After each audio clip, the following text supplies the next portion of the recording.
Vamos a trabajar con Lucas,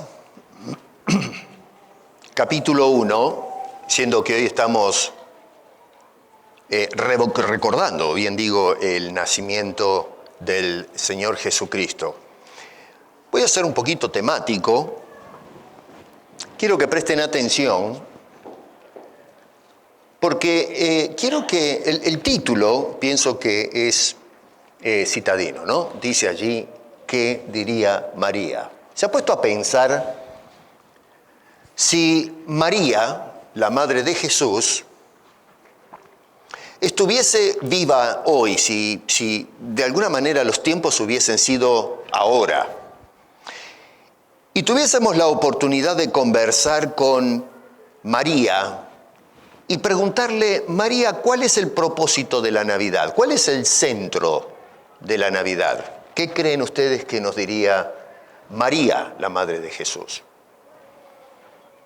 Vamos a leer Lucas en el capítulo 1, versos 26 al 35, y dice lo siguiente. Al sexto mes, esto es de el embarazo de Elisabet, para darles un poco de contexto en qué quiere decir eso. Al sexto mes del embarazo de Elisabet, una parienta de María. Dice, el ángel Gabriel fue enviado por Dios a una ciudad de Galilea llamada Nazaret.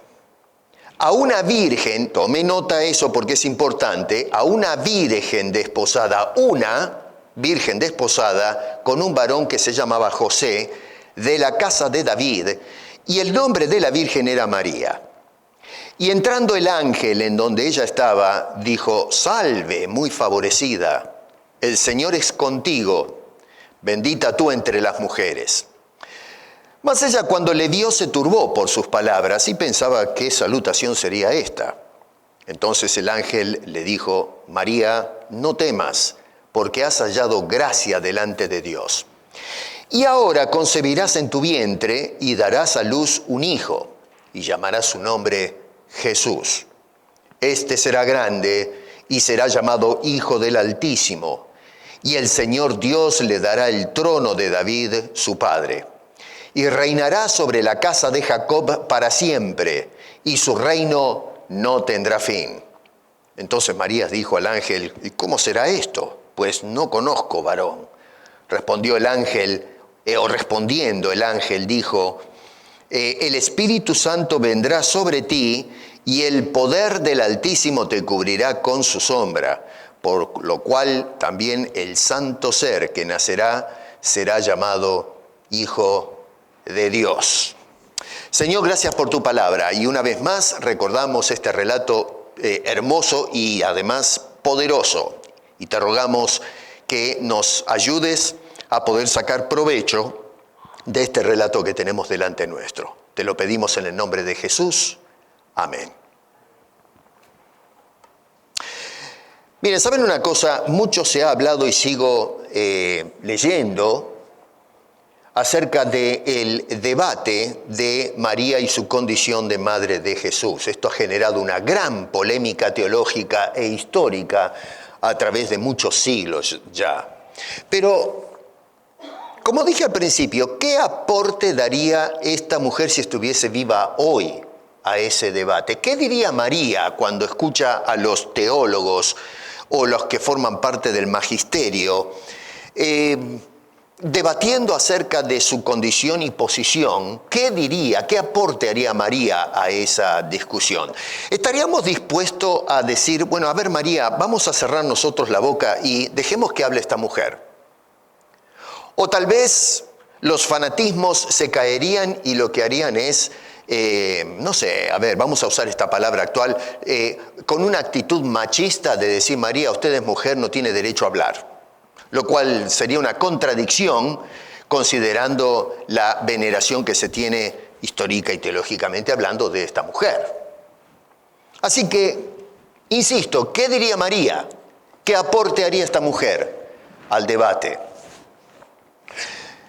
Uno de los problemas exegéticos más serios y más graves, y por cierto uno de los más lamentables en la historia de la interpretación bíblica en torno al nacimiento de Jesús y la condición y posición de María, es que se ha centrado la atención de toda esta narración de Lucas y también Mateo, porque Mateo habla del nacimiento de Jesús, en la persona de María en lugar de la persona del Cristo.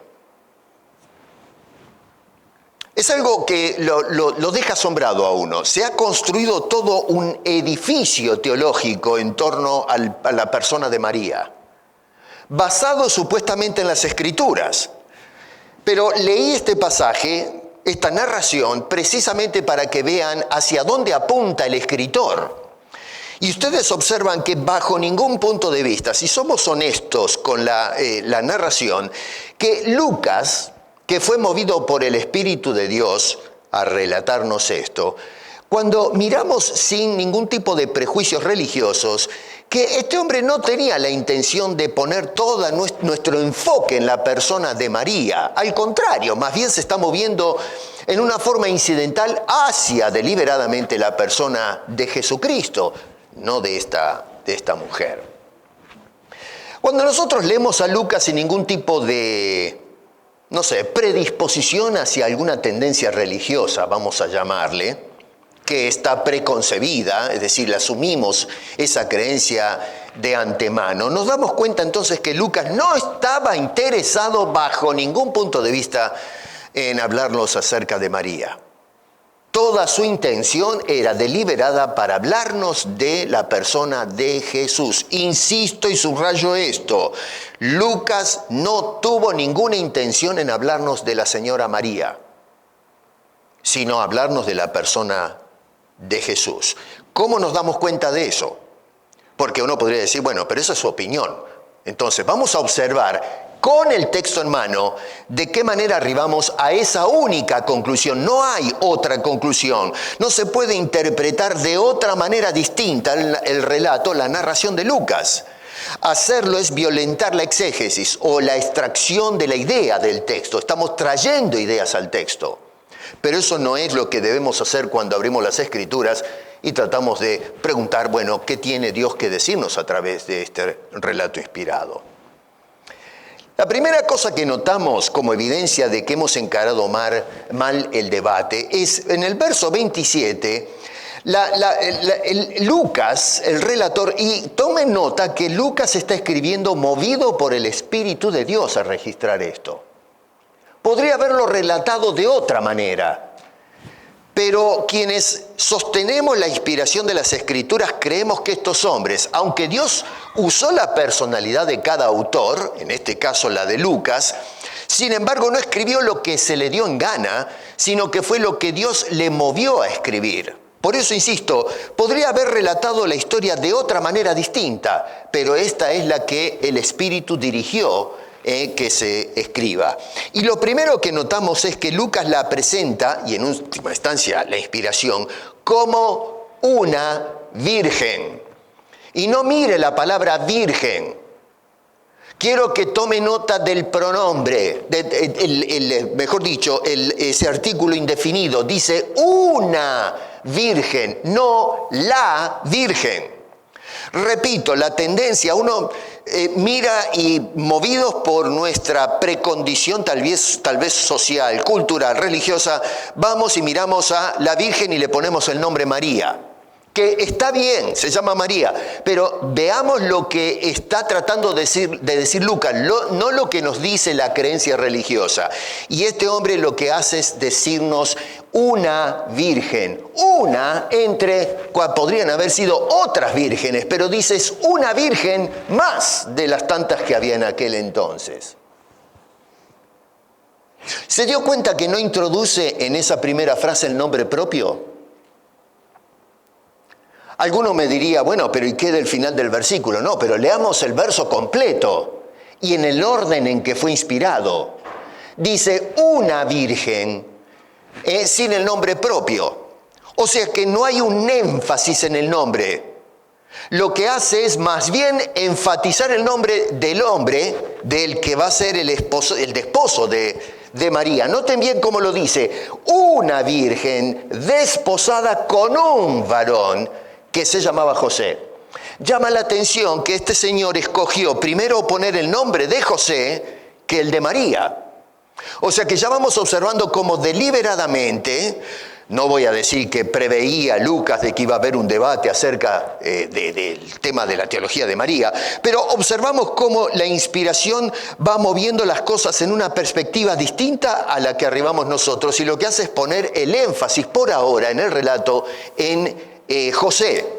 Y luego al final dice que esa virgen de entre tantas se llamaba María. Eso es todo lo que podemos sacar del relato. Así que para empezar, repito, el versículo inicia diciendo, se trata de una virgen que estaba casada con un señor llamado José, y por cierto, la virgen entonces, para no dejarnos en un agujero negro, dice se llamaba María. E incluso, ¿no es cierto?, entonces vamos observando que en ese punto del relato le está dando mayor relevancia a José, o prioridad, que a María. La segunda cosa está en el verso 28. Noten que se le describe como mujer favorecida.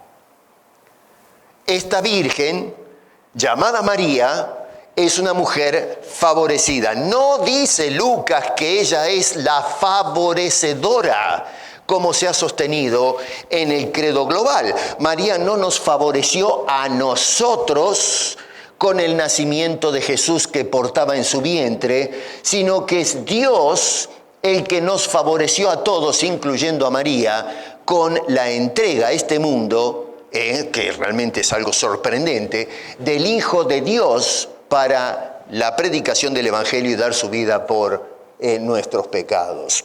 Así que no es María favoreciéndonos, sino que es Dios favoreciendo a María y por extensión a todos nosotros. La tercera cosa está en el verso. María fue objeto de la gracia de Dios. Ella fue objeto, así como todos nosotros llegamos a ser eventualmente objetos de la gracia de Dios. Más adelante, cuando leemos al apóstol San Pablo planteando su teología acerca de la fuente de la salvación, en la carta a los Efesios, dice este hombre en el capítulo 2, verso 28, porque por gracia sois salvos por medio de la fe, y esto no de vosotros, esto no es de ustedes, sino que es de Dios, para que ninguno, dice Pablo, se vaya a gloriar de que de alguna manera es un merecedor de la salvación. Dice que es un acto de la gracia, el favor de Dios sobre los pecadores. María, antes de haber escuchado al apóstol Pablo, porque estaríamos en un anacronismo, María es antes de Pablo, pero ya entendía el concepto teológico de que es Dios el dador de esa gracia, que todos nosotros necesitamos de la gracia porque todos estamos bajo pecado y necesitamos un rescatista, un salvador. Repito, Pablo todavía no es un creyente. Ya estaba vivo, era un fariseo, pero todavía no conoció a Cristo. Pablo después va a presentar esta teología, pero para María ya el asunto estaba claro. Si ustedes observan ahí, Lucas registra la oración de esta gran mujer desde los versículos, 46 al 55. Y si usted va hasta el versículo 47, después léanse en la oración en casa, pero dice, y mi espíritu se regocija en Dios, mi Salvador. Miren qué oración teológica de esta mujer. está poniendo las cosas en orden.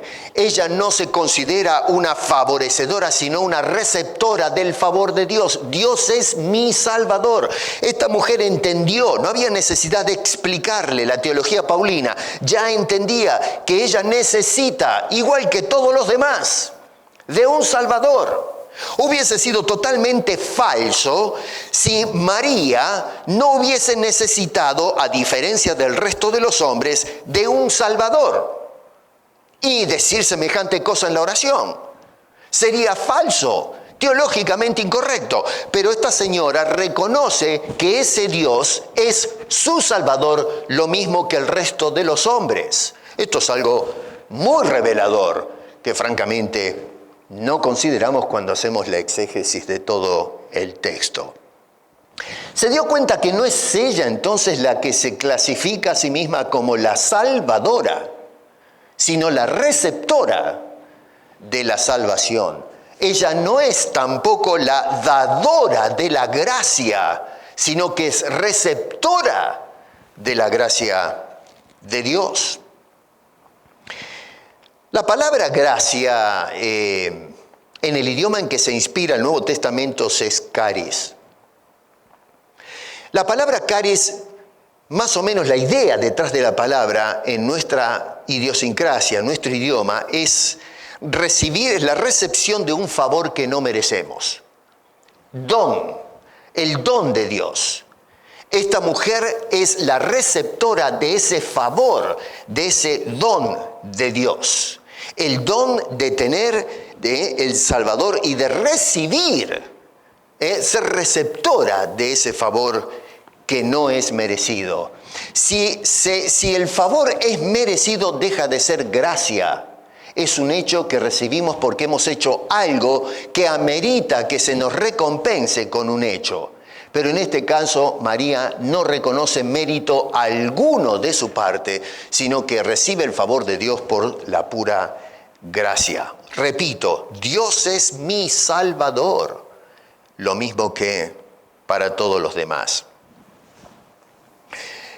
Cuando Dios envió acá en el verso 26 al ángel Gabriel, no fue enviado Gabriel para anunciar al mundo a María.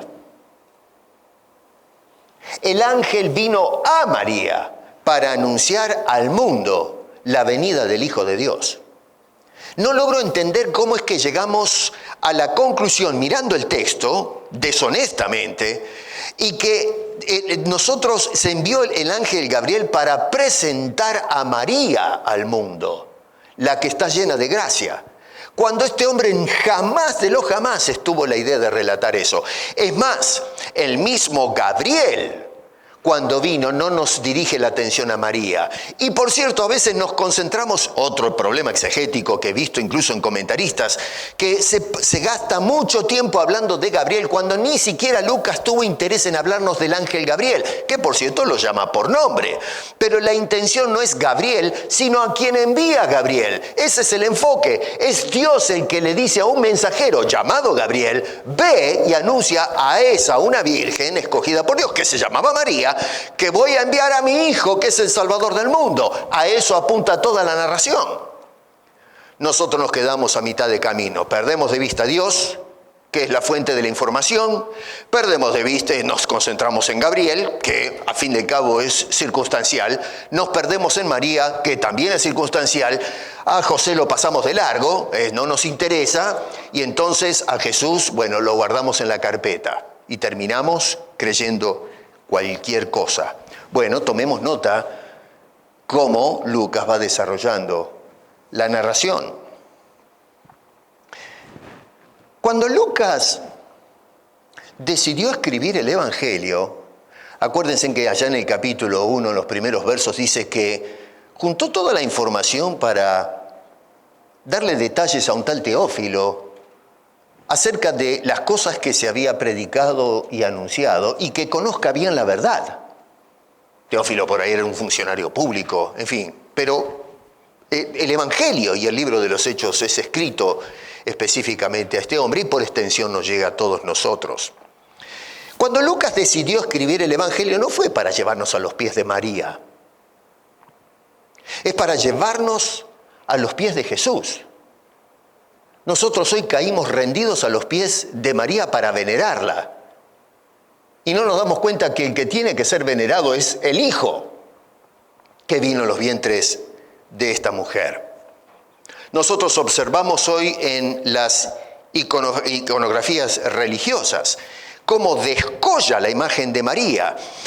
A ver, si nosotros miramos la construcción de los pesebres, no sé si se ha dado cuenta, estaba hablando con algunos esta semana acerca de eso. Y usted ve las placas y va a observar cómo María en la Natividad es sobresaliente en la escena.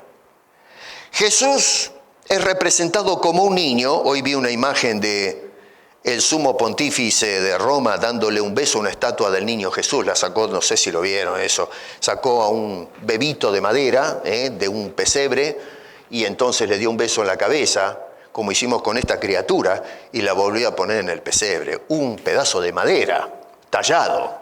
Una cosa que yo no entiendo, francamente, ¿no? Pero bueno, así es como hacen las cosas. Resulta que miramos a María desproporcionalmente más grande que el niño Jesús.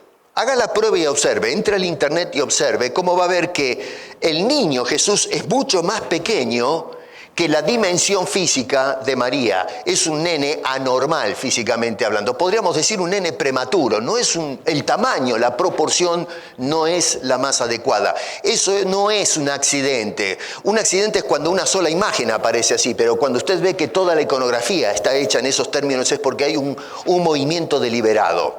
La otra cosa es que usted va a ver al nene desnudo, pero a María la va a ver bien vestida, en azul, con coronas en la cabeza, una aureola, a lo mejor la mejilla pintada. Y la idea no es mirar al niño, sino mirar a la madre.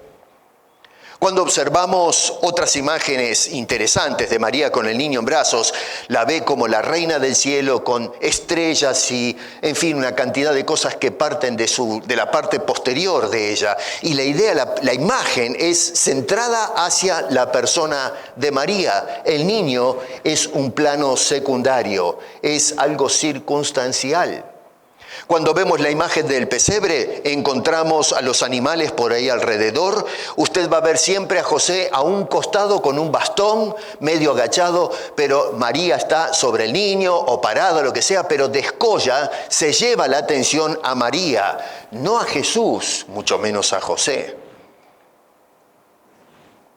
El centro de toda la iconografía es María, no el niño Jesús. Si Lucas hubiese obviado el nombre de María, póngase a pensar en esto. Si él no hubiese puesto el nombre de María, hubiese dicho sencillamente una virgen, de ninguna manera hubiese cambiado el relato bíblico. Hubiésemos podido entender que el niño vino de los lomos de una virgen y toda la atención del relato va hacia la persona de Jesús. Así que, vuelvo a repetir, el nombre de Marías es porque este señor es un cronista y como historiador agarró toda la información y, por supuesto, puso el nombre de María para darnos información, nada más. Así que, como buen biógrafo, puso los datos de las personas envueltas, el ángel Gabriel, José, María, pero en última instancia todo se tiene que ver con Jesús y Dios que envió el mensajero y el mensaje para darle a los hombres. Así que no es que este hombre esté interesado en plantearnos quién es esta mujer, no, simplemente dio una información histórica, nada más. Si usted saca el nombre de María del relato de Lucas, el relato, la narración no cambia absolutamente para nada, entendemos que es acerca de Jesús. Si usted saca el nombre de Jesús y pone el nombre de María, el relato no tiene ningún valor y ningún sentido. Saca a María y usted entiende el texto. Usted saca a Jesús y el texto no sirve para nada, ni siquiera como relato histórico, porque diríamos, bueno, pero ¿para qué habla de María que tuvo un hijo? ¿Y quién es el hijo? ¿De qué se trata esto? Quedaríamos en un agujero negro.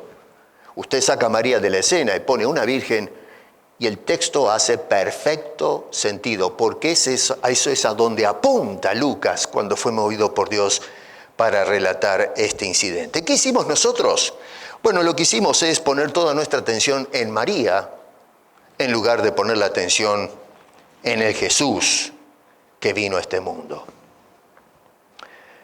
En algunos círculos llamados cristianismo histórico, observamos cómo los hombres hicieron que María, aunque María no hubiese jamás permitido semejante cosa, pero que María desplace a Jesús para hacerla a ella el centro de toda la historia, el centro de la natividad. A tal punto que el arte religioso, como indiqué antes, representa a María en un aspecto central y sobresaliente en relación a la persona del Hijo. Incluso teológicamente, María es considerada la madre de Dios.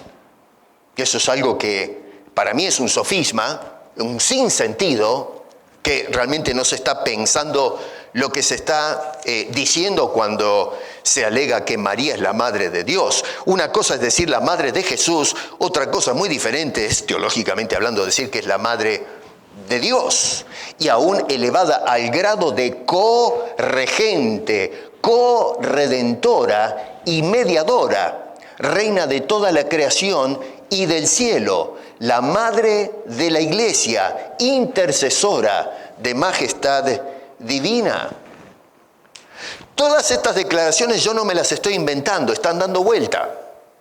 Son parte del dogma del cristianismo histórico. Le fueron atribuidos por hombres siglos después de los relatos bíblicos.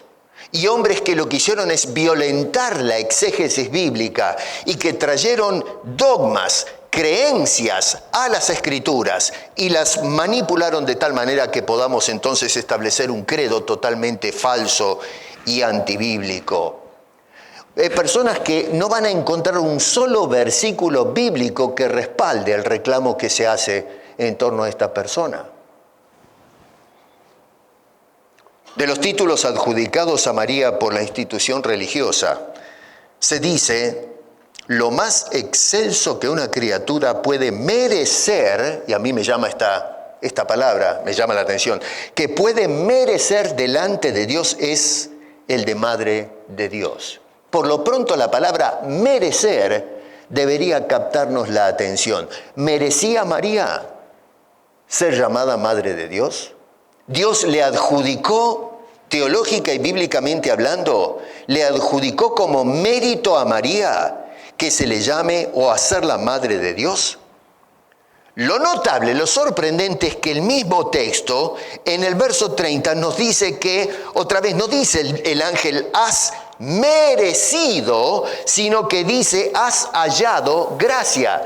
Repito, si entendió bien lo que acabo de decirle con respecto a la palabra gracia, es que es algo no merecido recibido de Dios. Pero lo que hemos levantado como credo es que esta mujer es merecedora de ser elevada a la posición de Madre de Dios. En ningún momento Lucas, y en este caso vuelvo a repetir, el ángel Gabriel que fue enviado por Dios, dijo que ella recibió este favor por mérito. Ella no es merecedora de nada, fue objeto del favor inmerecido de parte de Dios. Uno de los poemas considerados más hermosos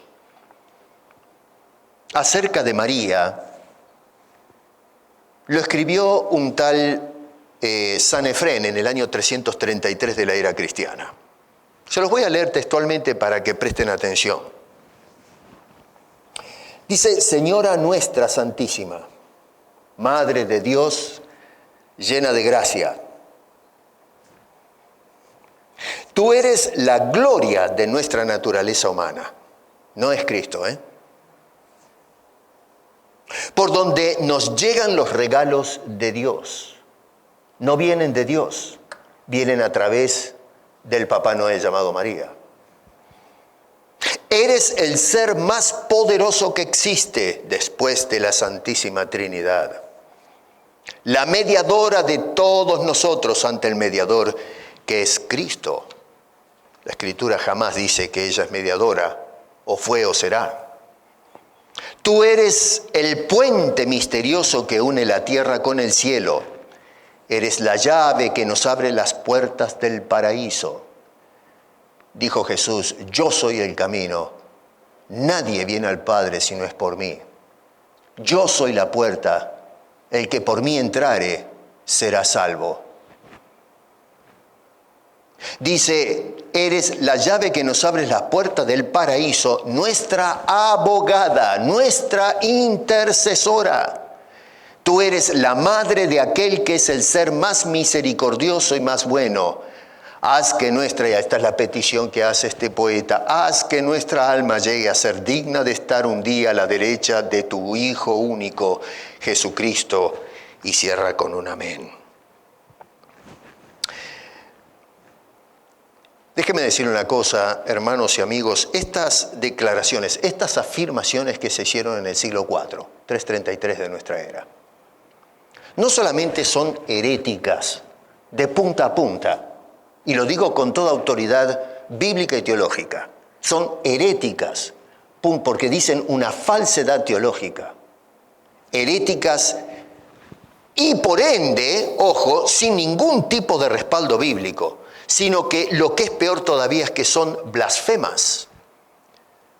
Son heréticas y son una blasfemia porque le está robando la gloria que le corresponde solamente a Dios, al Dios Trino, y se le adjudica lo que le corresponde exclusivamente a la Trinidad y se le otorga a un mortal que tenía el nombre de María. Es una blasfemia, es un atentado contra la gloria misma del solo y poderoso Dios. Y esto es gravísimo, es serio, es el fraude más grande de la historia que nos hemos tragado los seres humanos. O sea que, como se puede ver, un dogma humano desplazó completamente la centralidad de Jesús hacia la persona de un mortal llamado María. Y de la misma manera, hoy, lamentablemente, tenemos que agregar a eso que la sociedad, así como hizo la Iglesia, ha desplazado la centralidad de Jesús a cualquier otra cosa. Hoy le llamamos Papá Noel o, ateísmo o lo que usted quiera. Hay gente que no viene a la Iglesia porque vaya a saber qué es lo que están haciendo. Hemos desplazado la centralidad de la importancia de Jesús por cualquier otra cosa. Así va el mundo, especialmente el mundo religioso. ¿Qué hubiese dicho Pedro? Pedro es considerado históricamente como el primer papa en la línea de sucesión, que no lo fue, porque Pedro se caería de espalda.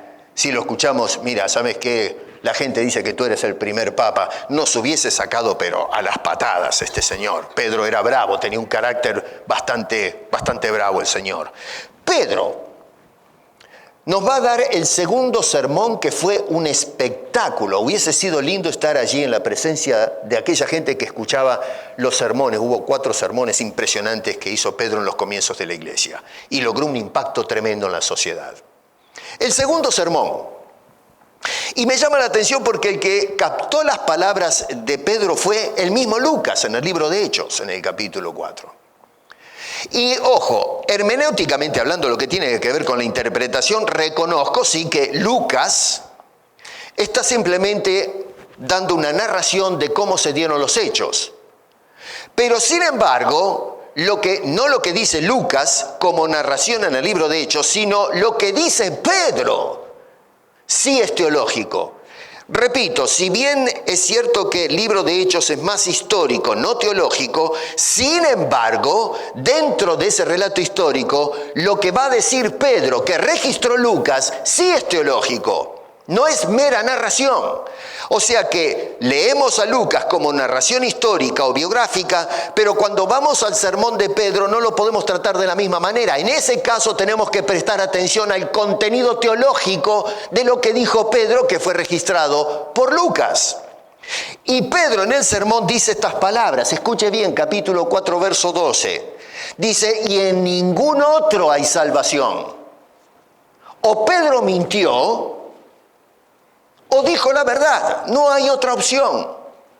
Dice, no hay en otro salvación. ¿Pero por qué, Pedro, no hay en otro salvación? Dice, porque no hay otro nombre bajo el cielo dado a los hombres en que podamos ser salvos.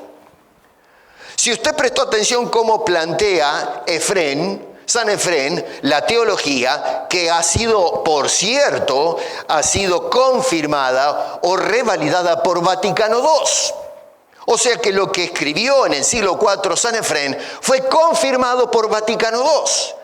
Se sigue con la misma idea, que ella es nuestra redentora, es corredentora con Cristo. En María tenemos salvación, acceso al Padre. Pero Pedro, que es antes de todo esto, dice, no hay otro nombre en que podamos ser salvos. No puedo ser salvo a través de María. O Pedro es un grandísimo mentiroso, o dice la verdad. Si es un mentiroso, me pregunto, ¿cómo veneran entonces a este hombre como el primer papa de la iglesia? Que por cierto no lo fue, simplemente fue un apóstol de Jesucristo, que fue enviado a decir estas cosas. No nos importa lo que dicen las Escrituras. Simplemente seguimos supersticiones teológicas.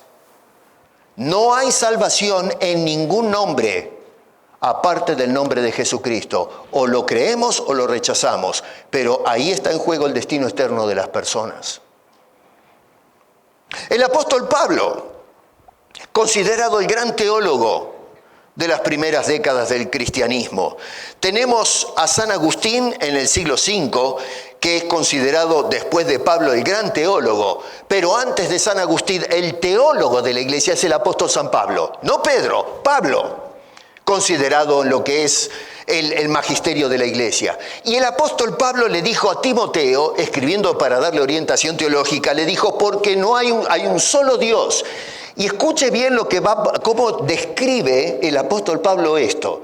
Hay un solo Dios y hay un solo mediador entre Dios y los hombres, Jesucristo hombre. Pregunta, ¿por qué el apóstol Pablo no le dijo a Timoteo, hay un solo mediador entre Dios y los hombres? ¿Por qué introduce la partícula hay un solo Dios?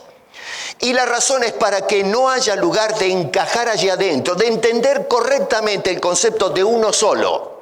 Lo que va a decir es, hay un solo Dios, uno.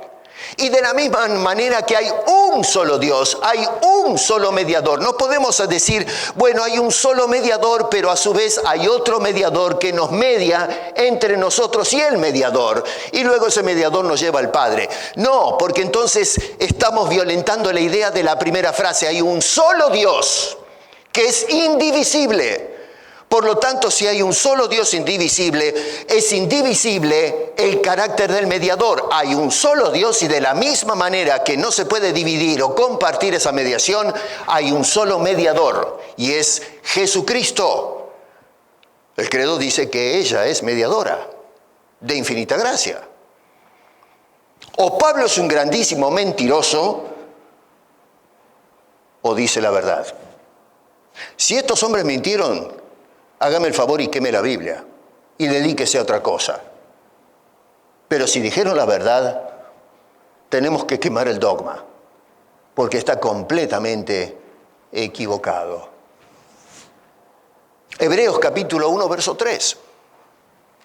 Hablando de la majestad del Hijo de Dios, el cual, escuche esto, siendo el resplandor de su gloria, no María, Él es el resplandor de su gloria y la imagen misma de su sustancia y en quien sustenta todas las cosas con la palabra de su poder. A ver, María es la que sustenta todo el cielo, es corregente y sustentadora. Bueno, acá dice que es Él, no ella. Ni siquiera ha compartido ese poder, es totalmente otorgado a Cristo, habiendo efectuado la purificación de nuestros pecados por medio de sí mismo, se sentó a la diestra de la majestad en las alturas. Nadie comparte ese lugar de honor, solamente Cristo, el Hijo de Dios. Usted se va al libro de Apocalipsis, después en casa hágame el favor y mírelo en el capítulo 5 y va a observar que se muestra a Dios sentado en su trono y a su diestra está el Cordero de Dios, el único que está a la diestra, ni siquiera los poderosos ángeles. Los pristinos que no cayeron en pecado, ni siquiera ellos tienen el honor de estar a la diestra de Dios. Y Él es el que recibe el rollo con los 7 sellos y el único digno de abrir esos sellos para abrir los últimos capítulos de la historia. Nadie comparte ese lugar de honor. Los hombres mortales y pecadores, indignos, quieren levantar a otro mortal y ponerlo al lado del Señor. Blasfemia. Eso es blasfemia. Primera de Juan capítulo 2, versos 1 y 2. Hijitos míos, dice, estas cosas os escribo para que no pequéis. Y si alguno hubiere pecado, abogado tenemos para con el Padre, a Jesucristo, el justo, y Él es la propiciación por nuestros pecados. Verdades teológicas tremendas. No tengo tiempo para elaborarlas todas, pero nos está diciendo que Él es nuestro único mediador y la única persona en que podemos recibir propiciación. Ninguno de estos hombres inspirados, ninguno, ha colocado o incluye a María como mediadora con Cristo, o corregente, o propiciatoria. Ninguno. O mintieron o dicen la verdad. Tenemos que pararnos en una de esas dos cosas. ¿Cuál es la teología de Lucas? No la teología del credo histórico, no. ¿Cuál es la teología bíblica? La teología de Lucas, que fue movido por Dios a darnos esta narración. 1, verso 26. Dios es el que envía mensaje a los hombres. No María, no Lucas. Quiero que observe. Gabriel le da el mensaje a esta mujer. Lucas es nuestro mensajero que nos da el relato. Pero ninguno de ellos es la fuente del mensaje. Para nosotros no es Lucas. Lucas es el instrumento de Dios usando el Espíritu Santo para mover a Lucas a narrar esto que le pasó a Teófilo y nos llega a nosotros. Ni siquiera es Gabriel. Porque Gabriel tampoco se le antojó salir a dar este mensaje, sino que dice en el primer verso que Dios lo manda a Gabriel a dar el mensaje. Así que la fuente acá, el que envía el mensaje a los hombres es Dios, no María, no José, no Gabriel, no Lucas. Dios es el que nos está hablando. Segundo, Dios es el Salvador, no María, no el ángel. No Lucas. Dios es el Salvador tal como lo entendió María en su oración en el verso 47. Mi Dios Salvador. Ella lo entendió perfectamente. Si agarráramos a María le diríamos, ¿qué tienes que decir de Dios? Yo soy la madre de ese Dios. Yo soy la salvadora. O corregente. No, Señor, pero si le hubiésemos dicho semejante cosa, nos saca escobillonazos la señora esa. Nos agarra con la escoba, nos saca corriendo. ¿De dónde saca semejante cosa? Dios es el Salvador. Segundo, Dios es el que favorece a los hombres. No es al revés, no es los hombres favoreciendo a los hombres, en este caso a una mujer en aquella región. Es Dios quien favorece a los hombres, por eso envió este mensaje de amor y esperanza. Y número 4, Dios es un Dios de gracia, versículo 30. Y la gracia de Dios se manifestó a María, dándonos a Jesús el Salvador, verso 31. O sea que María, a fin de cuentas, como lo plantea Lucas por inspiración, es que no es la madre de Dios, sino un instrumento para traer al Dios encarnado. Es un subrogante que usó Dios, un vientre prestado. Hoy se habla mucho de subrogante, ¿no es cierto? Vientres que se prestan, se pone, por ejemplo, personas que a lo mejor no pueden tener chicos y entonces se usa un vientre alquilado o prestado.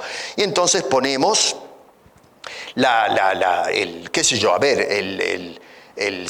cigota, el esperma en ese vientre y entonces se produce la fecundación y crece la criatura.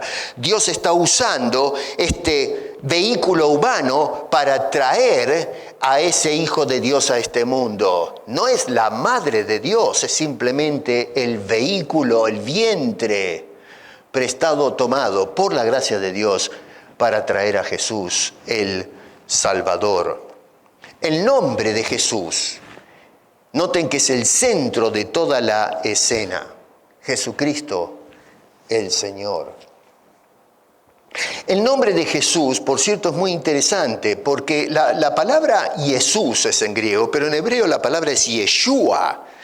La palabra Josué es exactamente la misma. Y quiere decir más o menos, etimológicamente hablando, salvación de Dios o Jehová salva. No fue un accidente nombrarlo Jesús. La idea es demostrarnos que no es María, sino el que va a traer la salvación. Es la salvación de Dios ofrecida a los seres humanos.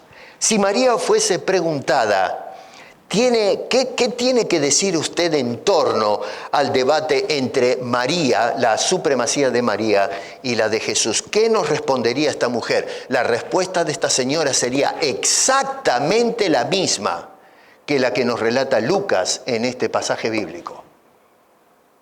Nos diría lo mismo teológicamente que nos está relatando Lucas. Jamás iría en contra de lo que dijo este hombre, o lo que dijo Pablo, o que lo que dice la carta de Hebreos, que lo dejo en el misterio, ¿no?, de quién es el autor, o el apóstol San Juan. Acuérdense que nos dicen los evangelios que el Señor le dijo a Juan, ahí está tu madre, y a María le dijo, ahí está tu hijo. Así que pues, esta mujer tomó a su hijo y Juan tomó a esta mujer como madre. Estoy seguro que esta señora hubiese dicho lo mismo que enseñó Juan acerca de Jesucristo. Jamás iría en contra de Juan, el apóstol, que escribió el Evangelio y 3 cartas más para la posteridad. Hermano querido, la Navidad no tiene absolutamente nada que ver con María. La Navidad tiene que ver sola y exclusivamente con la persona del perfecto Hijo de Dios que vino para morir en la cruz. No vino para vivir, vino para morir y dar su vida por cada uno de nosotros. Lucas en el capítulo 2 nos habla de otra escena semejante, no igual, en que se revela el nacimiento también de Jesús. No introduce a María para nada, sino que la va a mencionar después en una forma circunstancial. Allá en el verso 16, por ejemplo, dice, vinieron pues apresuradamente y hallaron a María y a José y al niño que estaba ahí acostado en el pesebre. Así que, lógicamente, Lucas, como relator, cronista, está dando información nada más. Si hubiese dicho, encontraron a un niño tirado, bueno, pero que estaba solo el chico, estaba con los animales. No, está diciendo, estaba José, estaba María y estaba el chico ahí. Simplemente está presentando los nombres en forma circunstancial como un cronista. Pero, sin embargo, todo el relato del capítulo 2 también está centrado en Jesús y no tiene en cuenta a María para nada.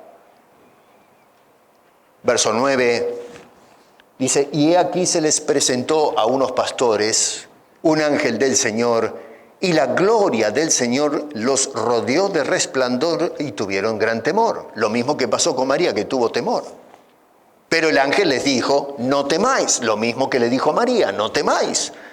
¿Por qué? Bueno, porque he aquí os doy nuevas de gran gozo, que será para todo el pueblo. Pues os ha nacido hoy en la ciudad de David una salvadora que es María, la Redentora.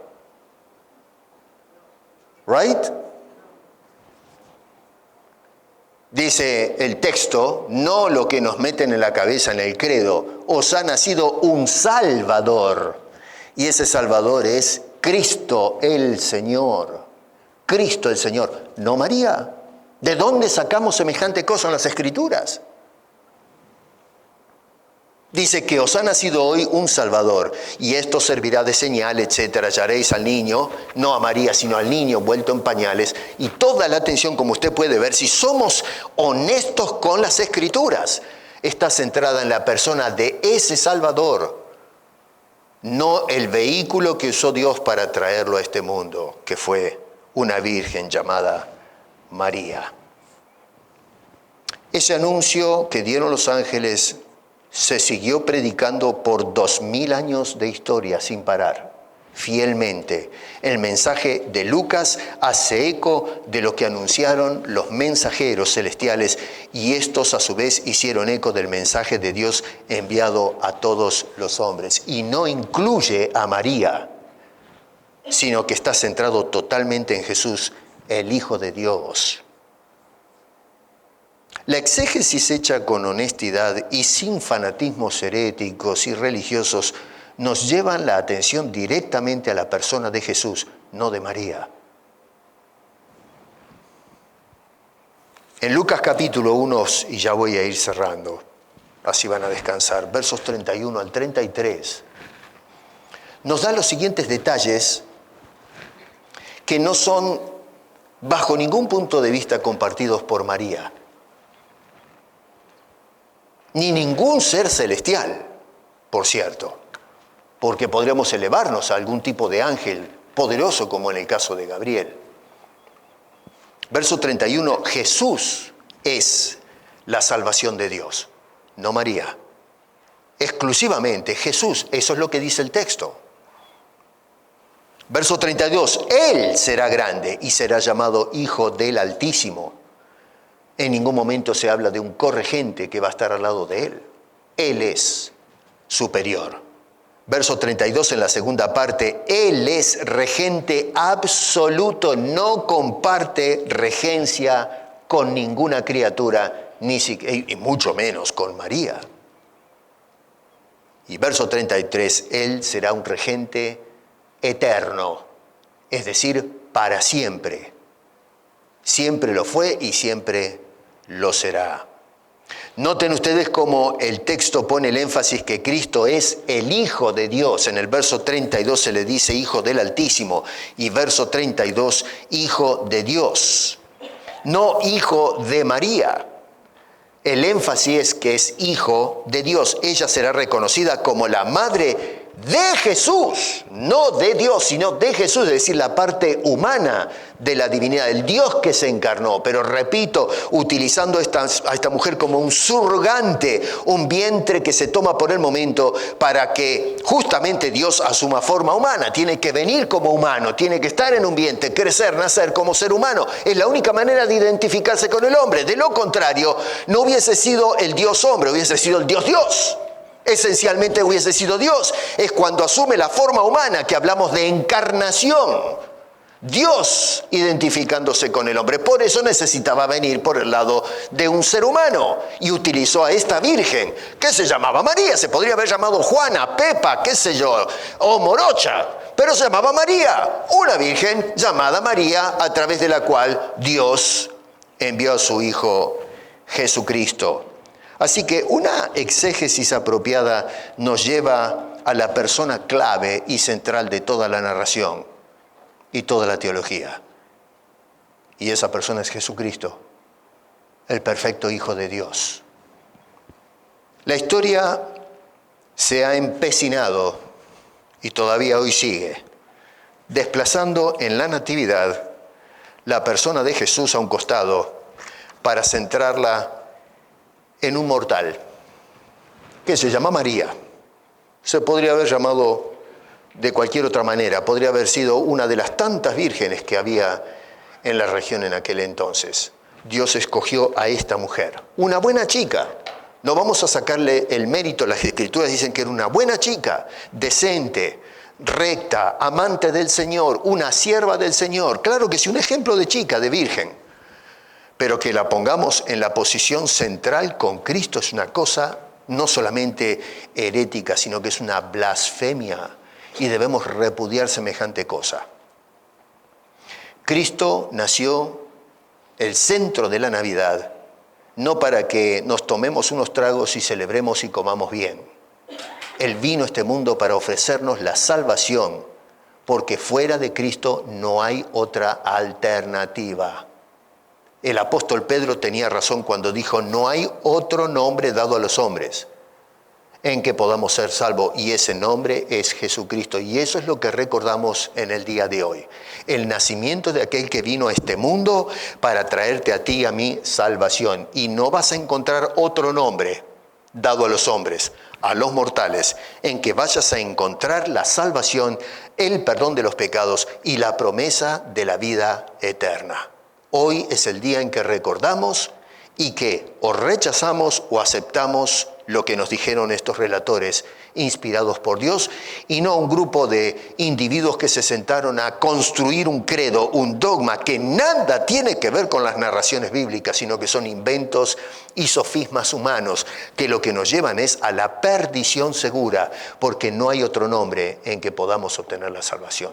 Acércate a ese pesebre, inclina tus ojos a ese Jesús y luego no te quedes así parado, sino que luego ve al Calvario y levanta tus ojos a la cruz, porque es en ese lugar, no en el pesebre, sino en ese lugar donde Cristo dio la vida por nosotros, donde encontramos el verdadero perdón y la vida eterna. Jesús nació para morir por todos nosotros, y a menos que aceptemos esa obra, estaremos eternamente condenados. Ojalá que renunciemos a estos sofismas religiosos y nos acerquemos y aceptemos la veracidad de estos hombres que escribieron inspirados por Dios para darnos el mensaje de amor y esperanza de parte de un Dios de gracia que nos ha favorecido con la venida del Hijo de Dios para vida eterna. Padre, gracias te damos por este relato que se ha preservado a través de los siglos y que nos lleva directamente a la fuente de bendición y esperanza que eres tú, oh Dios, enviando a estos mensajeros que nos hablaron acerca de aquel a través del cual tenemos salvación y vida eterna, que es el perfecto Hijo de Dios. Él es Dios encarnado, Él es regente, nadie comparte su gloria. Señor, tú eres Señor de señores y Rey de reyes, y ningún mortal comparte eso. Y nosotros, por la gracia de Dios, que venimos a los pies de Cristo, nos prometen las Escrituras que pasamos a ser coherederos de ese Cristo. ¡Qué privilegio, Señor!